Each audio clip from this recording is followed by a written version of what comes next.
Welcome back to another episode of Troshin Talks While Driving. My name is Dmitry Troshin. I've been tattooing for the last 12 years, and as any other artists these days, I notice how much more difficult it became to attract new clients and get inquiries from potential clients. I spoke to a bunch of other tattoo artists who noticed the same problem, and we all see a few reasons to this problem. The first reason is there is a lot more new tattoo artists in the world these days, just because tattooing became much more accessible. It's much easier to get equipment, it's much easier to learn. The educational part of this thing is way more accessible too. And yeah, you can see a lot of new artists from all over the world. And the United States is one of the biggest markets for tattoo artists because people get tattooed a lot here. So tattoo artists from everywhere come to the US if they can, and they hope to make good money here and be booked all the time. And the problem is more artists come here, less work we have per artist. Another problem is that people are way more cautious about spending money these days. Economics are in a tough spot. Prices are increasing every year. We can see how much more difficult it is to pay the bills in 2025 compared to 5-6 years ago.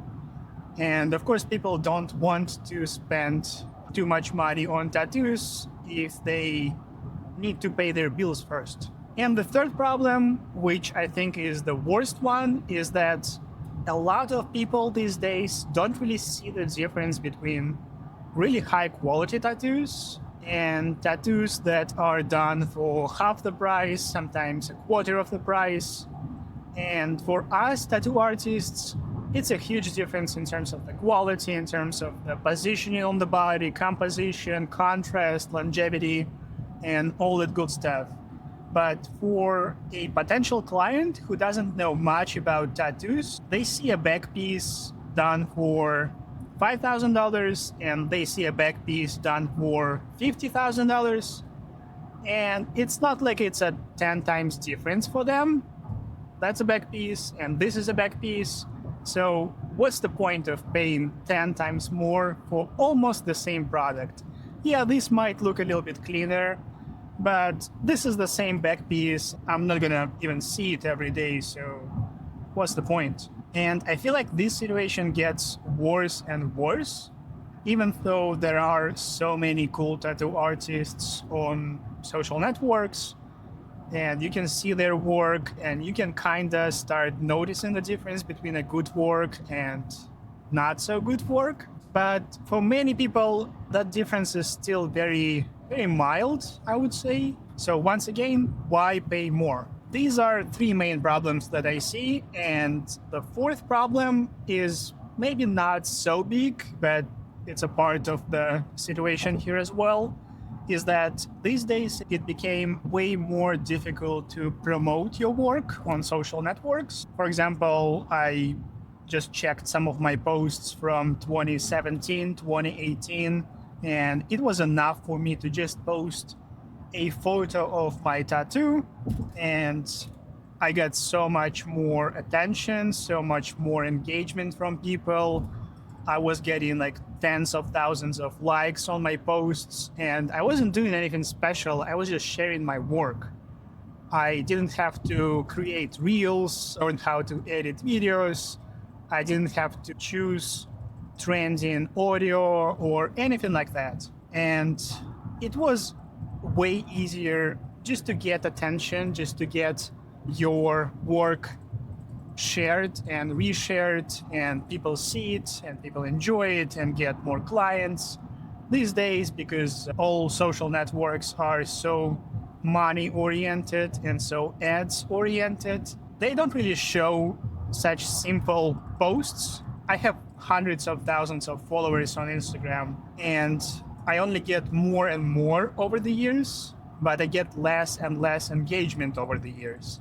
Even though I try to do more stuff to get more engagement, like making reels, doing carousels instead of just a single post, and all that stuff that we are supposed to do these days to make Instagram work for us. And it's still very difficult sometimes, and it's especially confusing when I post some really simple work that took me 2-3 hours, but it might resonate with the algorithms, and it might resonate with some of the people who saw it, so they started sharing it, and I get, again, tens of thousands of likes and hundreds or sometimes thousands of shares on that post. And at the same time, I can work on a serious project, like a full back piece that took me a year to do. It took me like 10, 15 sessions, sometimes even longer to finish. And I post the results of that work. And because it took me so much time, so much energy, so much effort, I kind of expect people to get that wow effect from that post and maybe to get some new clients. And it just doesn't happen because it wasn't picked up by the algorithm and it wasn't promoted. So I might get like few hundreds of likes on that post instead of thousands of likes. And it's very confusing. And at the same time, it's very disappointing. It's very demotivational because you kind of don't feel the need to create better work. And it feels like it makes more sense to work on your content and talk to the audience more and do stuff that is not your main job to do, but you kind of have to do these days to attract new clients and to get the engagement. And I wish we didn't have to use social networks like this, but it is what it is, and we need to learn how to use it. And like I said, that's the fourth part of the problem for me. Not the biggest, because I feel like the previous three issues are way more noticeable and way more important these days. But the thing I wanted to talk about is one of the solutions to this problem.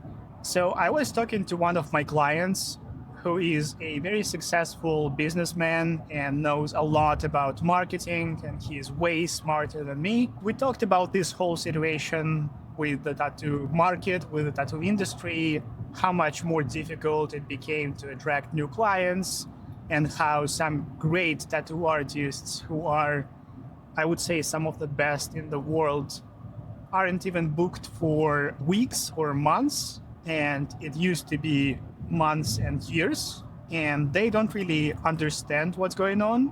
I mean, they kind of do, and maybe they're just not willing to adjust to the current situation and create stuff that's needed to promote their work.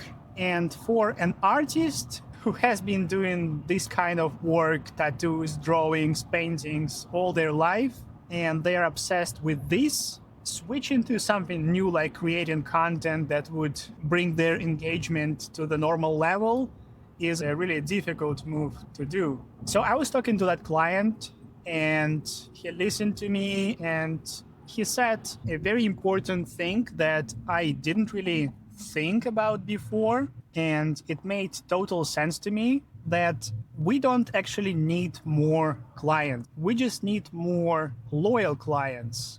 And for any tattoo artist who has been tattooing for at least few years in the same location or even in the same country, we already have hundreds of clients usually.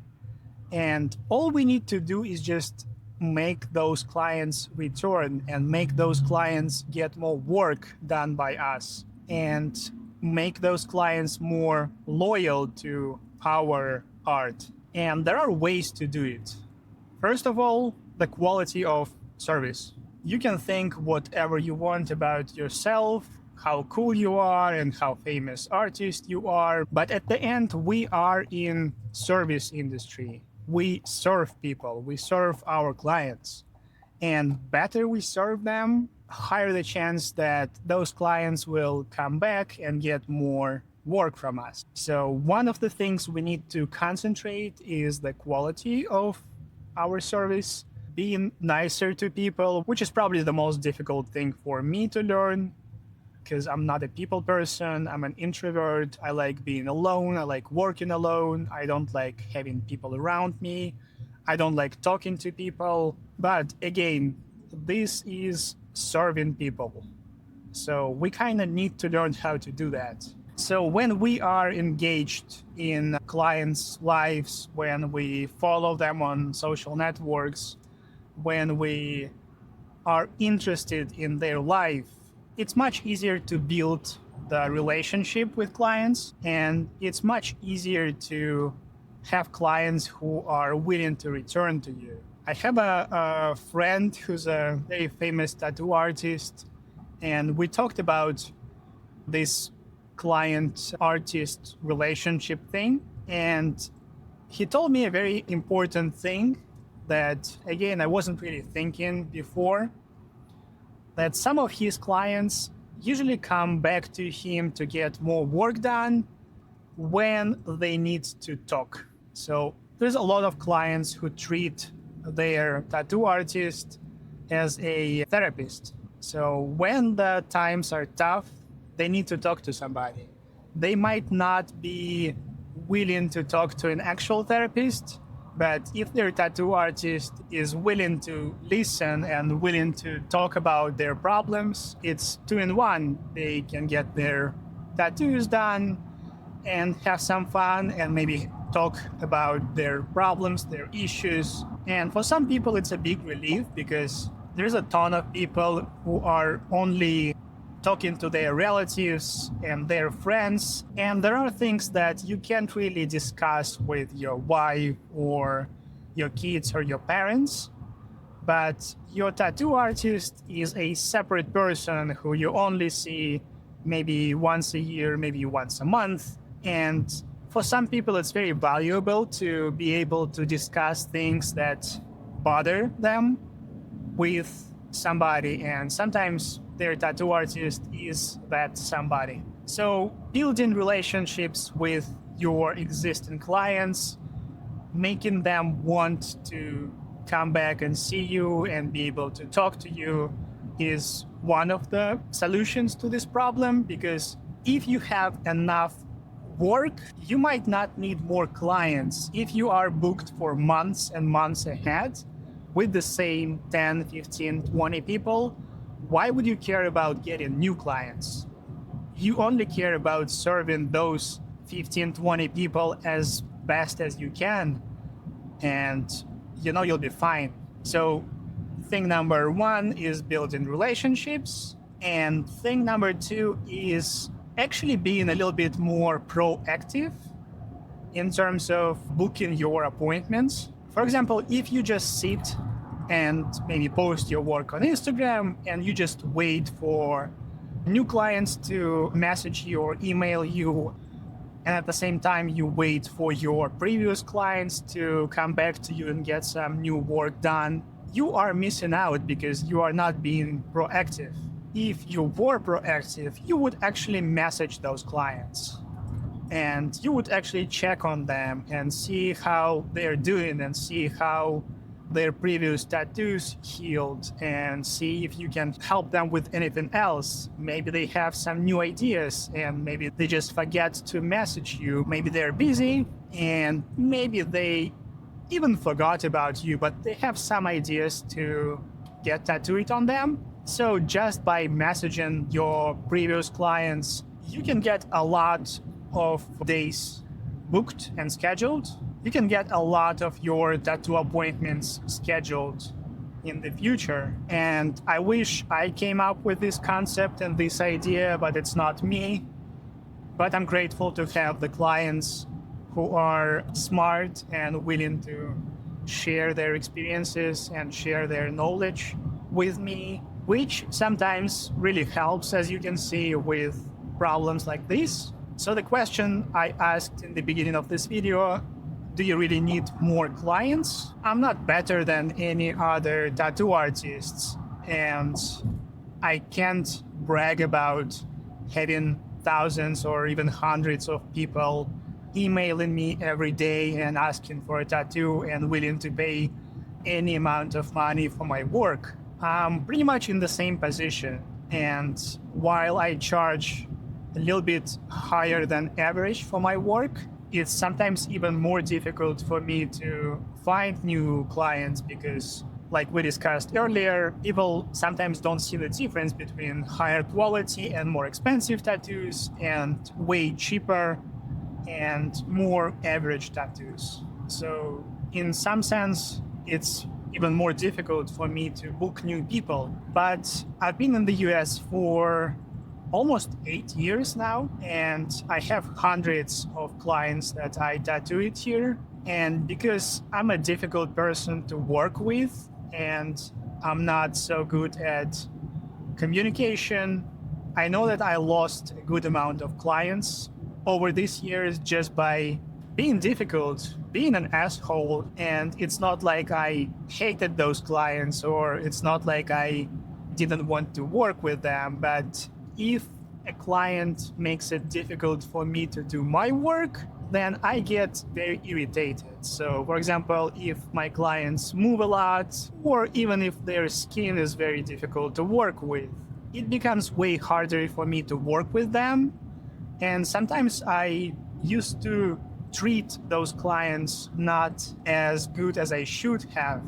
And I completely understand that. That's something I regret a lot because I was younger. I did not appreciate having so much work 5, 7, 8 years ago. And I always thought that if I have clients now, then in the future it's only going to be easier and better. I'm going to have more work. I'm going to charge more money. I'm going to be rich and all that shit. And it's not really how it works. And these times in 2025 really showed us the hard reality on this. I know some artists who had their loyal clientele and they keep working with the same clients over and over, and they don't even have to post on Instagram. They just get those clients messaging them pretty much every day, and they are booked for months or sometimes years ahead, and they are not active on socials at all. And for the rest of us who might be not as good at communication and at serving people in the way they deserve, it became a little bit more difficult. I know that I lost a lot of potential clients just because I wasn't willing to do the stuff they wanted. And I was very particular about doing only the work that I wanted to do. And sometimes when a client comes to you and they want a sleeve and they have some ideas and you try to explain to them why those ideas might not work best. And that's a separate skill to be able to explain such things to your potential clients or to other people, because with all our experience and knowledge of tattooing for years, we can easily see why some ideas are bad. But for our clients, it's sometimes very difficult to imagine those things, and especially if they saw this idea tattoo it on somebody else and they just like it, they just want the same thing. If we tattoo artists just tell them that this idea is stupid and I'm not doing that, well, all we can achieve with this is just that client to kind of be disappointed in us and just going somewhere else, going to another artist, and we are losing those clients. So these communication skills and being able to explain and maybe be a little bit more polite towards clients who just want something cool done, and we are sometimes a little bit more rough communicating why those ideas are not as nice and cool. So that's one of the things I need to work on, and that's why I'm sharing all this stuff. And maybe you watching will notice a similar problem with you and maybe try to work on this as well. I would love to hear your thoughts on this idea, on this video. Let me know what you think in the comments. If you have any questions, anything you wanted me to share my thoughts on, feel free to comment below. If you want to know a little bit more about me, you can check out my Instagram. All my work is there. You can check out my website, Troshin.com. In the previous videos, I shared the story about how I started tattooing, how I did my first tattoo, and I feel like that story is very important. So if you haven't watched it, make sure to check it out. I'm going to put it right here on the screen, so I would really appreciate to see some response from you. And as always, have a great day, and I will see you in the next one.